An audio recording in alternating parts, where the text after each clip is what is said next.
All right, so we're done with maltose and lactose. Those are the two disaccharides we've covered already. Maltose, we said, was made up of two glucoses, and they are connected with an alpha-1,4 glycosidic bond. Move a molecule of water, HOH, put it together, there you go. With lactose, it's made up of galactose and glucose, and they're connected with a beta-1,4 glycosidic bond. The enzyme that will hydrolyze maltose in your body is maltase. Break it down to two glucoses. The enzyme that will hydrolyze lactose in your body is called lactase. Unless you're lactose intolerant, then you can't break that glycosidic bond. All right, the third disaccharide is sucrose. Remember, sucrose is table sugar. It's the sweetest one because it contains a fructose. So let me show you what that would look like. So we have a glucose up here. How do you recognize that it's a glucose? Well, it's a hexagon and a carbon 4. This is pointing down. So you know you've got a glucose. Is this an alpha glucose or a beta glucose? Carbon 1, it's pointing down. It's an alpha glucose. Okay, now let's take a look at this. This is fructose. How do I recognize that this is fructose? Well, it's not a hexagon, it's a pentagon, and it doesn't look like ribose and deoxyribose because it has an extra carbon here. Remember, ribose and deoxyribose had a pentagon look about them, but they did not have this extra 6 carbon. This is carbon 1 of fructose. All right, let's take a look at fructose. Remember, the alpha and beta was at carbon 2, not carbon 1. And the OH, if it's up, it's beta. If it's down, it's alpha. So let's take a look. Here's carbon 1, here's carbon 2. Since it's pointing up, therefore it is beta. I hope you guys are now beginning to appreciate why I'm making a big deal about this alpha and beta, because a lot of it has to do with the enzymes in your body. There, some enzymes can break alphas, sometimes they can't break betas. So that's why all this is, the structure of all this stuff is so important, as annoying as it is. But again, you're not going to have to draw these, you just have to be able to recognize them. So when you look at the structure enough, you can obviously practice drawing it if you want to. Sure, more power to you. That would be amazing. All right, so now what are we doing here? We're going to have a connection between this glucose and this fructose. But unlike lactose and maltose, who are connected 1,4, these guys are connected 1,2. Okay, so carbon 1 of glucose is going to connect to carbon 2 of fructose. Okay, so this is going to be alpha going in this direction, beta going in this direction. So we're going to remove an HOH just like we did with the other two disaccharides. So let's say I take this H and this OH. All right, so it's only carbon 1 and carbon 2 that are involved. So I'm just going to scoot this O down like this. Here we go. So if you see this, you got sucrose. This is sucrose. And unlike with lactose and maltose, where we talk about the alpha-1,4 glycosidic bond or the beta-1,4 glycosidic bond, this is just called a 1,2 or a 2,1 glycosidic bond. And we don't mention the term alpha or beta because it depends on which direction you're going. And both carbons that are important in opening and becoming an aldehyde or a ketone, they're both stuck in this glycosidic bond. And that's why sucrose behaves a little differently than lactose and maltose when it comes to chemical tests. And we'll talk about the concept of reducing sugars and non-reducing sugars once we're done with all of the structures. Okay? So this is sucrose. Your body has an enzyme called sucrase in the small intestine, and it will easily hydrolyze this glycosidic bond and allow your villi, the villi of the small intestine, to absorb the glucose and the fructose, okay? So that's the last disaccharide. And now we're ready to move into the polysaccharides. So let me list the polysaccharides that we need to know. All right. All right. There are plant polysaccharides and there are animal polysaccharides. So the ones found in plants,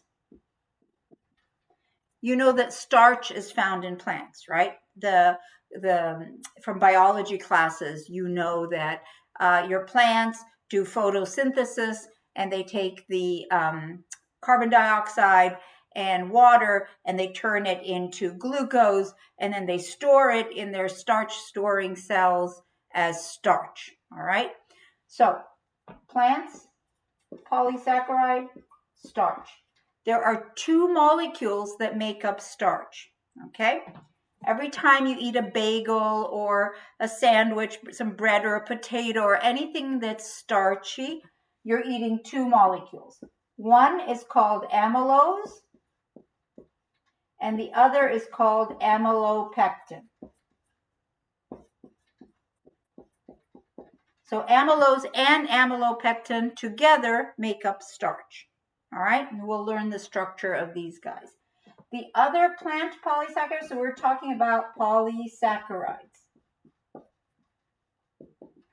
Earlier we were dealing with disaccharides, and earlier still we were dealing with monosaccharides.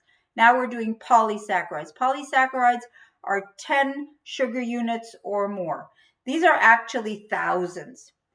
Both amylose and amylopectin are made up of thousands of glucoses. Not galactose, not fructose, glucoses, thousands of them. So how do they differ? Amylose is all glucoses that are connected alpha 1,4. So you have a glucose and then another glucose and then another glucose, and they're all connected alpha 1,4, alpha 1,4, alpha 1,4, alpha 1,4. Okay? Amylopectin, so amylopectin, this is called branched starch. Amylose is unbranched, and I'll explain what that means in a second. This is branched starch. Amylopectin is made up also of thousands of glucoses, but now they're connected alpha 1,4 and alpha 1,6. Okay? And I'll show you the structure of these things. So, plant polysaccharide is starch. You have two types of starch, amylose and amylopectin. How are the glucoses hooked up? In amylose, it's not a branched molecule. It's just a whole bunch of glucoses in a row. It kind of forms a little bit of a coil, and I'll explain that in a second. Or maybe in the next video, we'll see. But that amylose is a whole bunch of alpha 1,4, alpha 1,4, alpha 1,4, all the glucoses hooked up together, thousands of them. Amylopectin, branched. So I would say every about 20 glucoses, there's a branch alpha 1,6. So you have alpha 1,4, alpha 1,4, and then there's a branch alpha 1,6. And I'll draw a structure of that in a little bit. The other plant polysaccharide is cellulose. So, you know, when you're eating celery and that stringy stuff, that's cellulose. All the cell walls of plants, that's cellulose. Cellulose is a plant polysaccharide. It's also made up of thousands of glucoses, but we can't digest it. Okay, so why can't we digest it if it's made up of thousands of glucoses? Because we don't have the enzyme that breaks the glycosidic bond. What type of glycosidic bonds does cellulose have? It has a whole bunch of beta 1,4. So that's why this alpha beta thing is super important, guys. So you have thousands of glucoses in a row, and they're all hooked up beta 1,4, beta 1,4, beta 1,4. I'll draw a picture of that in a little bit. Cellulose looks super linear. Cellulose is just this long, rigid line, and amylose has more of a coil to it. Amylopectin is branched all over the place. Okay, so those are the plant polysaccharides. The animal or human polysaccharide is glycogen. And we mentioned earlier that glycogen, they sometimes call it animal starch because this is how we store our glucose. We do not store starch. Plants store starch. We store glycogen. So all the glucose that you're consuming, you can put some in your muscle as glycogen and some in your liver as glycogen, and then the rest you are metabolizing, using it for energy, making ATP, feeding your brain, heart, and all that stuff. How does glycogen look? It's made up of thousands of glucoses also. Notice all the polysaccharides, they do not have any fructose or galactose. They're all glucose, all right? Thousands of glucoses, and it looks very much like amylopectin. So it's got alpha 1,4 and alpha 1,6. So it's also branched. And remember, what differentiates glycogen from amylopectin? Well, glycogen is in our liver and muscle. Amylopectin is in plants. Okay, so they may look similar. They have the same components, same types of bonding, but they're two totally different molecules. Okay, so next video, I'll draw the structures of these things, and then we'll wrap it up with some reactions and digestion, and then we'll be all set with carbohydrates. Okay.